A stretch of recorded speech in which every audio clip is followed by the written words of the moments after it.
Mesdames, Messieurs de la presse, bonjour. Nous renouons avec notre exercice qui fut habituel, qu'il a été un peu moins ces derniers temps du fait de certaines absences de mon côté et d'une certaine charge qui ne m'a pas permis d'être au rendez-vous comme à l'accoutumée.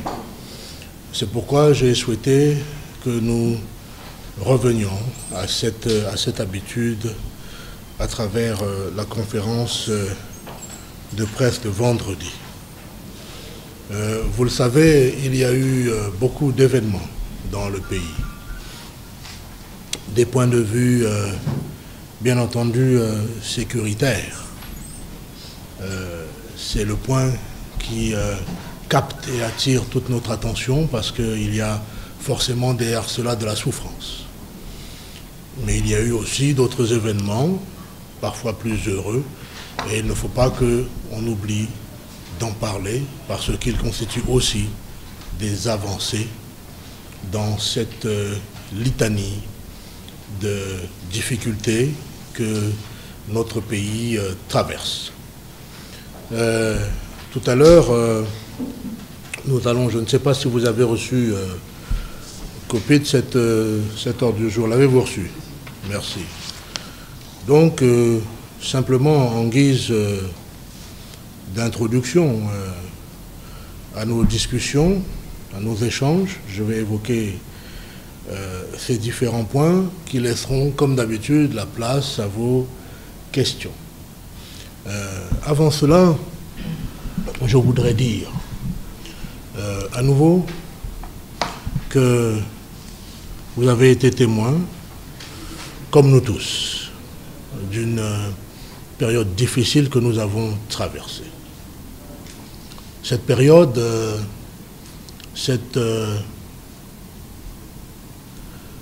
rendue visible par des attaques sur les populations, par des morts de Centrafricaines, de Centrafricains, d'amis étrangers, de forces de la MINUSCA. Et ceci dans la quasi-totalité sur des personnes innocentes, qui pour la plupart ne sont pas ou n'étaient pas, paix à leurs âmes, des porteuses d'armes. Il faut s'en attrister. Et quand on s'en attriste, il faut aussi se dire que notre pays, il est important pour moi de le rappeler à tout moment, est dans un chemin tortueux de retour vers la paix, vers la sécurité, vers la cohésion sociale. Et cela, assurément, se fait et se fera dans de la difficulté. Pourquoi? Parce que nous sommes dans un contexte où le conflit est devenu multiforme, avec parfois de nouveaux acteurs qui sortent puis disparaissent, avec des acteurs qui sont sans foi ni loi et qui ne respectent pas la vie humaine. J'ai toujours dit et répété à chacune de nos conférences ou à chacune de vos questions que moi je ne nie pas la faiblesse de notre gouvernement, si ce n'est de notre État, dans la situation dans laquelle il est. Une situation de refondation, de rebâtissement, de remise sur pied. À partir de ce moment-là, nous vivons des turpitudes qui sont aussi fonction de ces difficultés et de ces faiblesses. Et c'est avec cela que nous avançons. Malheureusement, dans ce genre de situation, nous observons aussi que pour des objectifs politiques, nous faisons face parfois à des comportements totalement contre-productifs. Et il m'intéresse ce matin d'évoquer 2 points précis. Je suis attristé quand j'entends des déclarations telles que celles faites par M. Nguende, telles que vous les avez entendues ou interviewées récemment. Je voudrais que, quand nous entendons ce genre de déclarations, je voudrais que nous nous rappelions. C'est vrai qu'on dit que nous avons la mémoire courte, mais je ne crois pas à cette assertion. Pourquoi les Centrafricains auraient-ils la mémoire plus courte que d'autres? Mais il faudrait que les hommes politiques, tels que je l'ai cité ici, ne pensent pas que les Centrafricains oublient. Je voudrais rappeler que M. Nguende est un de ces premiers qui a soutenu une marche pour soutenir un régime qui a amené le chaos dans ce pays. Je voudrais être très clair là-dessus. Au moment où cette marche était faite, au moment où M. Nguende, soutenant cette marche et ce régime, est mis en responsabilité, les chefs de guerre dont aujourd'hui il clame l'arrestation étaient en responsabilité et mis en responsabilité par ce même régime qu'il avait soutenu. Pour ma part, il me trouve inacceptable d'accepter aujourd'hui que ces mêmes personnes qui ont brillé par ce comportement de laisser aller dont il affuble le gouvernement actuel puissent nous faire ce genre de remarques. D'autant, il y a une liberté d'expression, donc il a le droit de dire ce qu'il dit. Mais j'ai aussi le devoir de rappeler à chacun que ce n'est pas parce qu'on est dans une posture politique qu'on doit penser que les Centrafricains ont oublié ce que l'on a fait hier. Je n'ai vu dans les actes posés à cette époque-là aucune capacité à gérer la situation d'alors,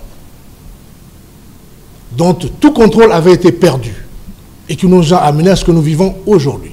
Et il est important de rappeler cela. Je voudrais de la même manière rebondir quelque peu sur les propos de mon frère Jean-Serge Bokassa. Je l'appelle mon frère, il sait pourquoi. Lui et moi, nous le savons. Et nous le saurons toujours. Mais il est important pour moi que je souligne 2 ou 3 choses. De la même manière, le ministre Bokassa a été ministre de la Sécurité, ici, dans ce pays, il y a quelques mois, dans une période où nous avons vécu quelques affres. Sauf si vous me dites le contraire. Sauf que vous me dites que dans cette période, il y a eu une accalmie, quelle qu'elle fût. Qu'est-ce que je veux dire par là? Il est facile pour une posture politique de vouloir dire que les autres sont incapables et que nous, on est capable de tout faire ou de mieux faire. Ce qui est certain, c'est qu'il est toujours possible et même nécessaire dans le moment où nous parlons de mieux faire que ce qui est fait actuellement. Pourquoi? Tout simplement parce que des Centrafricaines et des Centrafricains souffrent et meurent. Des amis étrangers souffrent et meurent. Que le pays n'est pas encore rétabli. Et que nous devons ensemble, plutôt que de tenir des propos qui n'ont aucune logique, demander le départ de la MINUSCA ne comporte en soi aucune logique pour un responsable politique. Je comprendrais qu'on demande qu'un système soit amélioré. Cela aurait plus de sens.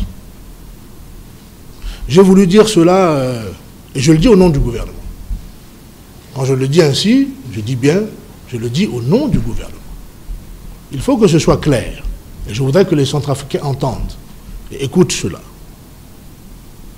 Qu'il n'est plus temps, dans la période actuelle, que nous nous laissions distraire par ce type de bourdonnement sémantique qui n'a pour but que d'ajouter de la douleur à la douleur. Je vous remercie de m'avoir permis d'exprimer ces quelques mots.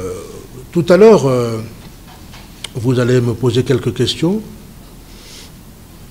Je voudrais dire que dans la période récente, nous avons eu,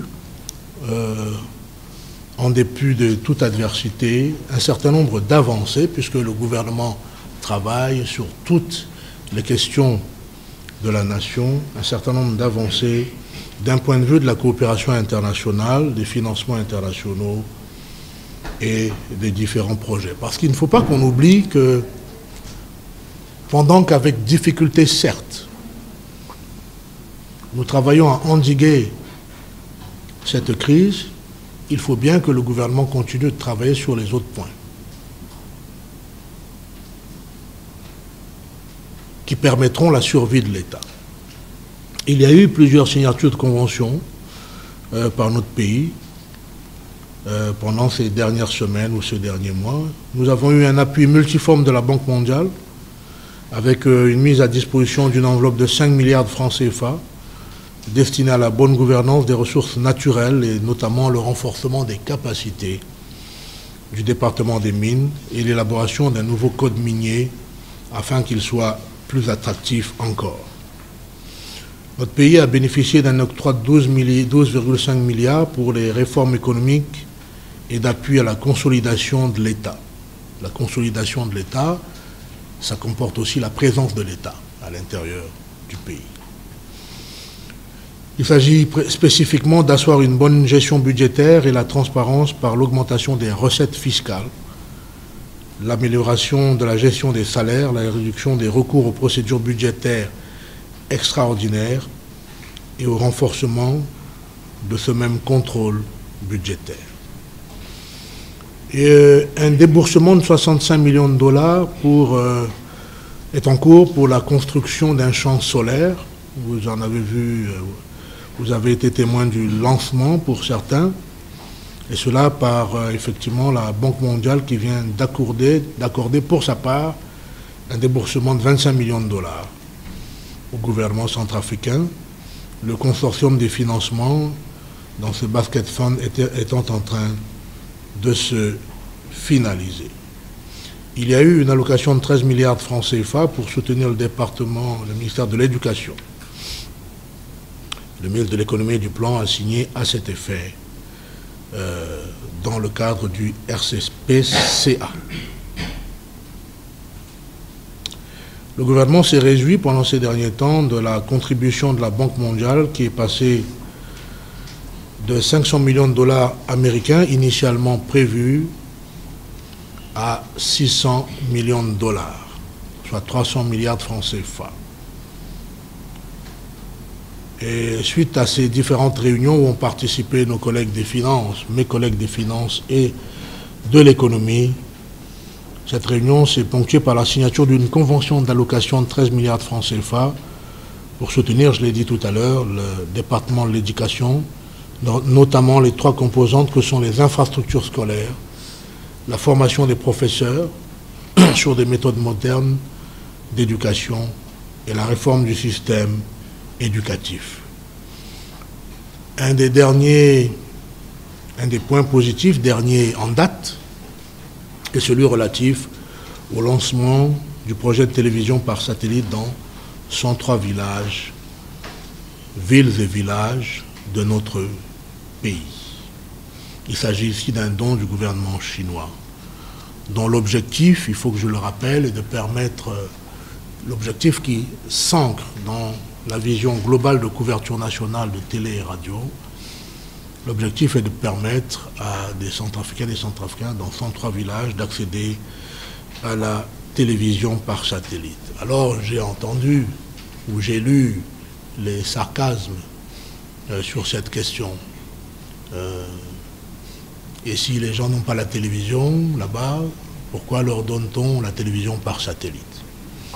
D'abord, ce projet consiste dans son descriptif, à permettre que, dans ces lieux où il sera apporté bien entendu l'énergie adéquate, c'est-à-dire l'énergie solaire, avec tous les équipements en question et les grands écrans, de faire en sorte que dans, je dirais, les lieux associatifs, que ce soit des mairies, que ce soit des écoles, eh bien que les populations puissent au moins accéder aux informations, aux discours, aux grands événements, etc.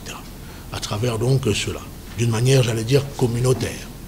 Et par ailleurs, à travers les dons d'une vingtaine d'écrans et aussi d'équipements, des kits, eh bien, il y aura une petite masse critique de personnes qui auront accès à l'information. Et évidemment, comme vous connaissez l'aspect comportemental dans nos pays, eh bien, cela fera tache d'huile pour qu'elles accèdent à l'information à travers ce projet de diffusion de télévision satellitaire. Et nous l'avons dit, cela n'est qu'une partie du dispositif que nous sommes en train de mettre en place. Le prochain dont nous allons annoncer bientôt le lancement sera la couverture nationale de la radio. Bien entendu, tous ces points-là, je les ai évoqués parce qu'il faut bien que l'on sache que nous avançons par ailleurs. Nous avançons avec les partenaires. Nous avançons avec la Banque mondiale, nous avançons avec le Fonds monétaire, nous avançons avec l'Union européenne, nous avançons avec la France, nous avançons avec les États-Unis d'Amérique, nous avançons avec la Russie, nous avançons avec le Portugal, nous avançons aussi donc dans le bilatéral avec la Banque africaine de développement et autres. Et si nous avançons avec tous ces pays, c'est parce que je crois. Tous ces partenaires multi et bilatéraux pensent que notre pays mérite d'être accompagné dans sa quête de paix, dans sa quête de retour à l'ordre constitutionnel recouvré sur toute l'étendue du territoire et la restauration de son État. C'est pourquoi, évidemment, après avoir dit cela, il faut se désoler que nous vivions encore les situations que vous connaissez et sur lesquelles certainement nous allons échanger. Nous avons vécu cette affaire de Kagabandoro avec donc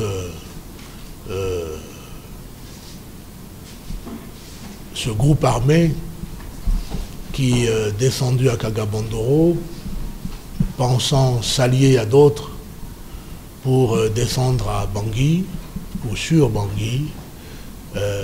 Cela nous a tous préoccupés pendant toute cette période. Mais vous avez vu aussi que, à ce jour où nous parlons, cette démarche funeste n'a pas prospéré. Cette démarche funeste n'a pas prospéré. C'est-à-dire qu'à ce jour, et depuis cette descente annoncée, malgré les tentatives de contournement qui ont eu lieu ou qui ont été tentées, cette démarche n'a pas prospéré. Si elle n'a pas prospéré, c'est parce qu'il y a eu un travail entre le gouvernement, la MINUSCA et tous les partenaires y impliqués. Il faut donc que je le répète, si elle n'a pas eu lieu, cette descente ou ce projet funeste, c'est parce que le gouvernement, la MINUSCA et tous les partenaires concernés y ont travaillé et continuent encore. Les velléités demeurent. Mais nous travaillons avec nos partenaires à ce qu'elles ne puissent pas prospérer. Nous avons tous vécu avec beaucoup de peine. Vous m'avez entendu communiquer sur la question, ce qui s'est donc passé à Fatima. Pendant que nous étions en train de fêter, ou en tout cas de célébrer, le 1er mai. fait qui n'a rien de nouveau dans notre pays et qui est une habitude chez nous comme ailleurs. Et c'est à ce moment que nous avons vécu cette affre et cette tragédie sans nom.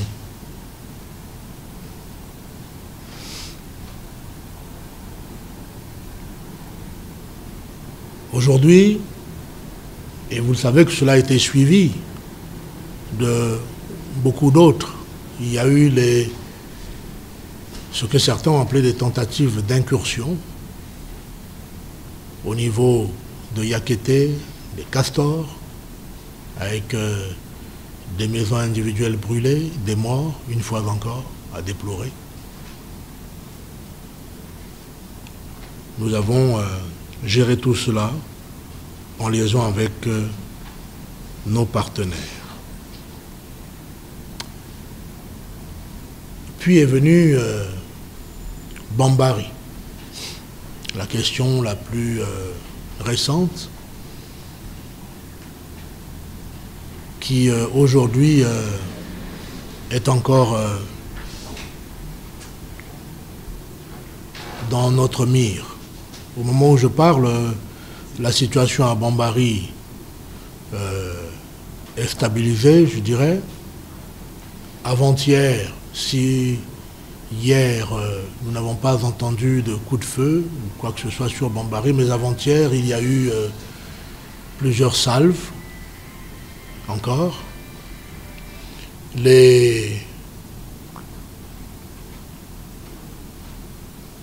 La MINUSCA et les forces de sécurité intérieure font à présent des patrouilles conjointes dans une partie de la ville. Les responsables administratifs, beaucoup n'ont pas regagné encore leur maison, dont certaines ont été détruites. C'est une situation qui est encore à monitorer très sérieusement et sur laquelle, avec les partenaires de la MINUSCA, nous travaillons encore. La question du déploiement des FACA. Bon, on sait qu'aujourd'hui, les FACA sont à Sibut. Les FACA sont à Sibut depuis peu. La volonté du gouvernement est qu'il y ait à présent un déploiement réel, visible, engagé, effectif. Mais je veux vous rappeler à nouveau ce que vous savez déjà. Ce déploiement ne peut être que progressif en fonction de plusieurs choses. En fonction des matériels mis à disposition, en fonction des règles d'engagement, en fonction du nombre d'hommes disponibles et évidemment de la priorisation, je dirais, des cibles régionales à atteindre. Donc c'est un travail qui est en train de se faire. Et vous vous doutez bien que je ne vous donnerai pas les détails précis de cela, parce qu'il s'agit ici de questions militaires. Et il me semble que c'est assez facile à comprendre.